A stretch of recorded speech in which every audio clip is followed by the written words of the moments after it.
Hello, my name is Teresita Blanco, the Artsy sister, and we're continuing with Saturnastra, Deasura. This is chapter 13, 1-3.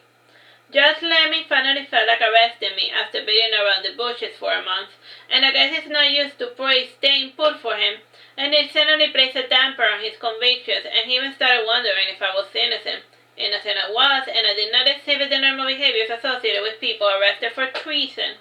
And sure, there were the artists who did everything they could to get captured during their public executions, and they were most vociferous.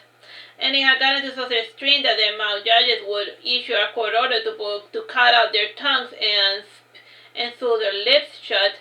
And a lot of the times they would not get a public execution, but would be killed on the spot without a trial. And the day I entered the dungeons, I started my little mind game with the torturers, and whenever they would look at me, my face would remind them of their significant other, and those who were battle-hardened were imprinted with a nightmare curse, courtesy of my dear Lucky. And it did not take long for the torturers to genuinely believe I was magic. To put a stop to my spellcasting, some suggested cutting out my tongue. However, the judge limit did not allow it, since I still had to speak in open court, and from what he knew of magic, spells require more than magic words to function. Now, blessings, they did not require spell components, though they heavily depended on the respecting God's disposition, and I have been here for the last 2 days, enjoying the courtesy of offered to common criminals. And it is not often that children get sent to the dungeons, and even among major offenders are usually executed on the spot, and public execution of children tend to be avoided as much as possible, almost as much as those of women, even when convicting witches.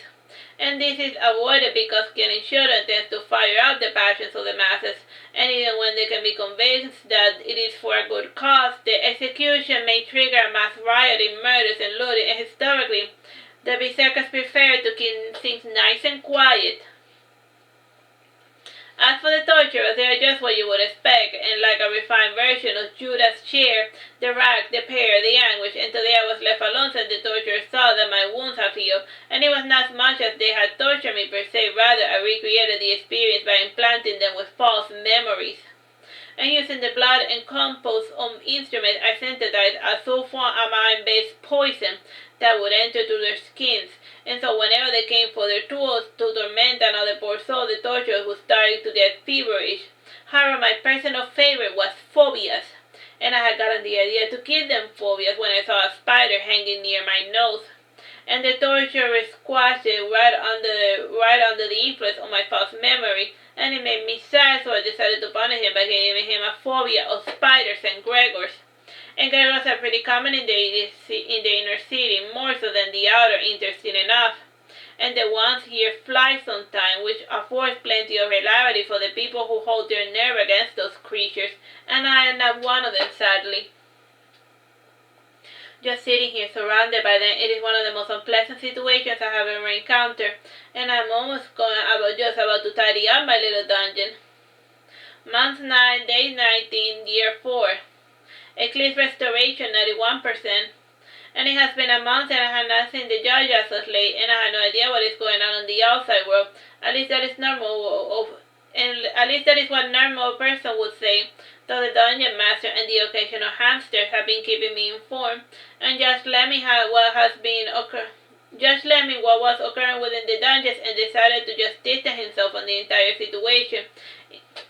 And with no new judge to speak of, my situation right now is in a bit of a judiciary limbo, and the dungeon master have at least left me alone, and they only have a standing detention order for me.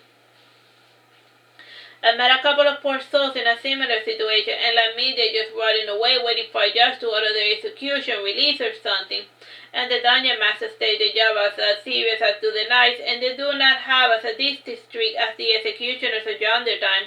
And torture just a means to an end, a form of punishment and nothing else, and at times, even I feel sorry for tormenting them so. Still, ever since my arrival, the dungeons in the castle have gotten rather quiet, and I hear rumors of an expert magic torturer, and I had no idea what that was all about, and my influence over my counter is not magical.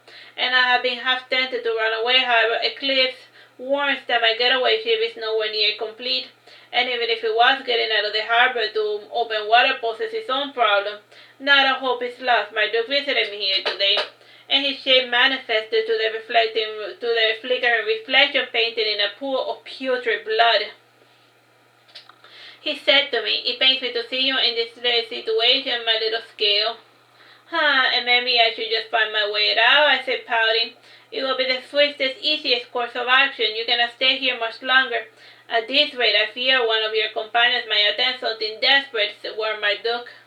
"If I wanted the easy way out, I would have mind control and let me into dismissing all of the charges brought before me," I said, pouting.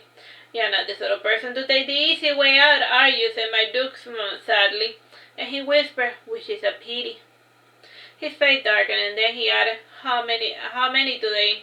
"A new ones. Of the 9, 8 little piglets have been put to bed," I said, trying to mimic my dude's cold talk. And the air started to grow heavy, and from the darkness, bizarre crimson moths, like those creepy little butterflies, started spilling like a fountain, and the shapes trembled and pulsated, emanating the beating of my own palpitating heart. And I started focusing my mind on the gods and just looking to random lore and information about them. And I looked into the corner again, and the shapes were gone, only leaving the hint of the watchful curse in the form of a long, pale butterfly. And my dude was gone as well, and he had written a quick note in blood before departing, or should I say, before running away, as you had not learned how to avoid drawing their attention. Month 11, day 15, year 4. The special interrogator arrived earlier than expected. This was odd, since my attaché from Veraguero is obsessed with punctuality, and I noted his entrance due to the fuss made by the prisoners on in all the underground dungeons of the castle hold 100 people in 50 dingy cells, and the number 15 was popular in the city of Misa. And there used to be 15 districts, 15 blocks, which 15 apartments with 15 rooms.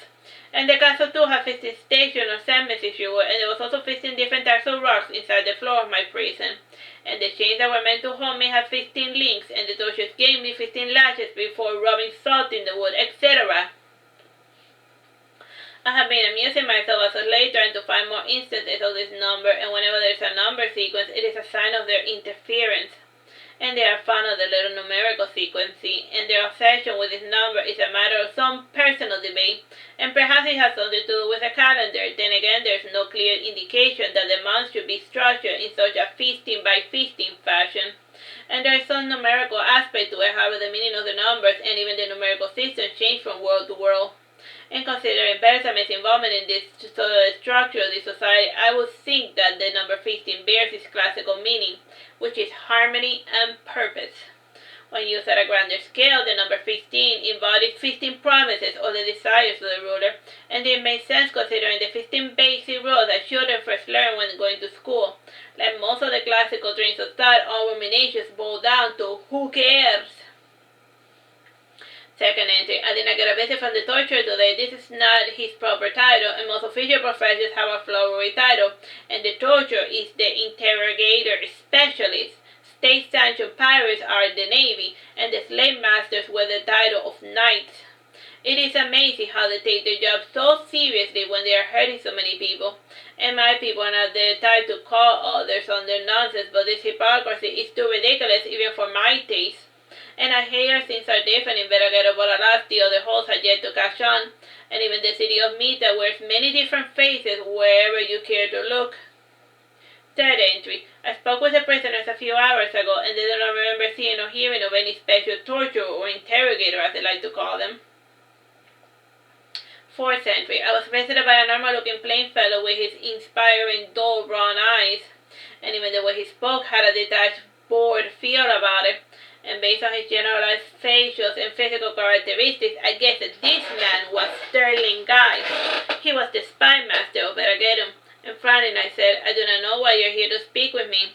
I am not here to interrogate you. I'm offering you a means of escape," said Sterling Guy. "I can get out any time I want. See, I even dug a hole in the walls," I said, pointing to a little rat hole. "Well, then go," he said, pointing to the door. "Leave the city and never come back." "You're going through a lot of problems, are you? And wouldn't it be easier just to execute me or something?" I said, frowning. "It is not as if we are not trying to kill you and leaving you in an uninhabited island seems pointless, as you can swing your way back. It seems like the easiest alternative," said Sterling Guy in a nonchalant fashion. "And I'm here to make things easier for you and pay me a significant sum of money, and I will stop being a thorn on your side," I suggested. That won't be possible, and we cannot allow you to continue to fund hostile elements, said Sterling Guy. Huh. Allow me. I do whatever I want to whoever I want, you little prick. And the fact that I'm staying here, incarcerated, is a courtesy I am extending to Mita for his hospitality. Sure, I could not walk out in the open, but naturally you will try to stop me and end up losing many good people in the progress. I started saying when Sterling interrupted me. What part if you're free to go, don't you understand? Leave now, the door is open, don't come back, he said, losing his patience. I will leave as soon as I get out of Mita, and if you try to run me out or hurt any of my peeps, I will mess you up. Not Mita, but just you in specific, Mr. Sterling, I said, frowning. Chuckling, he said, we shall see. And then he left, leaving the door open for me. A man in a cell in front of me, I said, you think if I agree to leave town, they will let me out of this dungeon as well? I wouldn't count on it, I said, frowning. And you are still here out of amusement, and even if I do give your jealous false memory, he won't let you go anytime soon. Hey, lads, when you escape, can you take us with you? Asked another voice adjacent to my cell. I do not know the nature of your crime or know your character, and the last thing I want is to take on more useless burdens, I said, frowning. I was a smith before I got sent here, and I won't be a burden, I promise I won't, said the voice. People say anything to get out of a nasty situation, and frankly, I have been burned too many times by useless pieces of garbage, I said. Are you certain you don't even have elven blood flowing through your veins? Retorted a man in the cell before mine. I might, and I have brushed shoulders with them in the past, I commented. Brushing shoulders with elves does not turn you into one, said the man. It's been known to happen, I said coolly. For the rest of the night we conversed about elves and other nonsensical drivel, and in the end I resolved to escape in a most brilliant, destructive fashion. Alright, so this is like the end of the chapter. Bye bye and God bless.